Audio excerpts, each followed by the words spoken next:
Hello বন্ধুরা, একটি নতুন রেসিপির সঙ্গে সবাইকে স্বাগত জানাচ্ছি। আমার আজকের রেসিপি চিংড়ি মাছ দিয়ে কচুরলতি। খুবই ট্র্যাডিশনাল একটা রান্না। আর এই চিংড়ি মাছ দিয়ে কচুরলতি রান্নাটা এতটাই টেস্টি হয় যে আপনাদের আর কিছুই লাগবে না।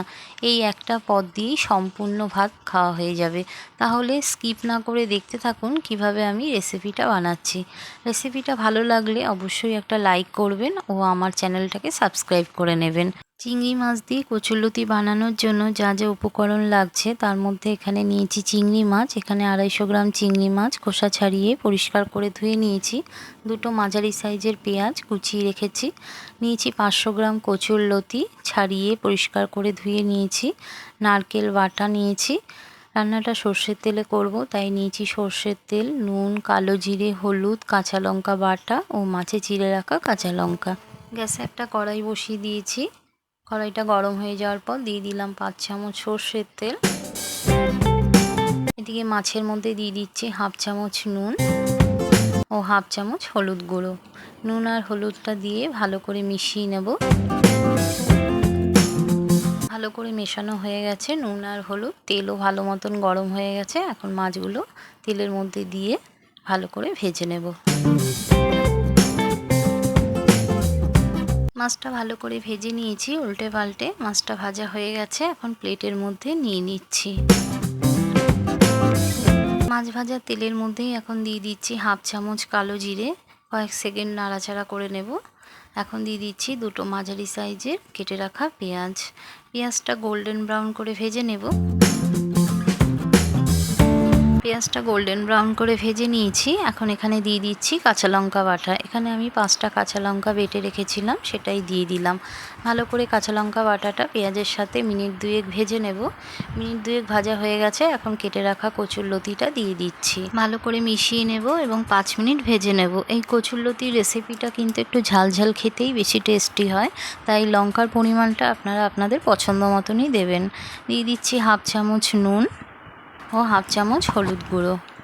নুন আর হলুদটা দিয়ে ভালো করে মিশিয়ে নিচ্ছি। দিয়ে দিচ্ছি মাঝে চিড়ে রাখা কাঁচা লঙ্কা ও 2 চামচ নারকেল বাটা। নারকেল বাটাটা আপনাদের কাছে না থাকলে আপনারা স্কিপ করতে পারেন। শুধু চিংড়ি মাছ দিয়ে বানালেও খুবই টেস্টি হয় খেতে। সমস্ত কিছু ভালো করে মিশিয়ে নিচ্ছি। এখন এখানে দিয়ে দিচ্ছি 1/2 চামচ কাশ্মীরি মির্চ পাউডার। ভালো করে মিশিয়ে নিয়ে এখন এখানে ভেজে রাখা চিংড়ি মাছটা দিয়ে দিচ্ছি। চিংড়ি মাছটা দিয়ে ভালো করে সমস্ত কিছু মিশিয়ে নিয়ে আরও 5 মিনিট মতন ভেজে নেব। দিয়ে দিচ্ছি 1/2 চামচ চিনি। মিষ্টির পরিমাণটা আপনারা নিজেদের স্বাদ মতনই দেবেন, তবে এই রান্নাটা একটু ঝাল নুন মিষ্টিটা ঠিক মতন হলে খুবই টেস্টি হয় খেতে। সমস্ত কিছু ভালো করে মিশিয়ে নিয়ে এখন ঢাকা দিয়ে দেবো। 5 মিনিট পর আমি ঢাকাটা সরিয়ে নিচ্ছি। সরিয়ে নিয়ে ভালো করে মিশিয়ে নিচ্ছি। কচুরলতিটা প্রায় 70% সিদ্ধ হয়েই গেছে। আবারও মিশিয়ে নিয়ে আরও 5 মিনিটের জন্য ঢাকা দিয়ে রাখলাম। আরও 5 থেকে 7 মিনিট পর ঢাকাটা সরিয়ে নিলাম। কচুরলতিটা কিন্তু এখন একদম সিদ্ধ হয়ে গেছে। ভালো করে মিশিয়ে নিচ্ছি।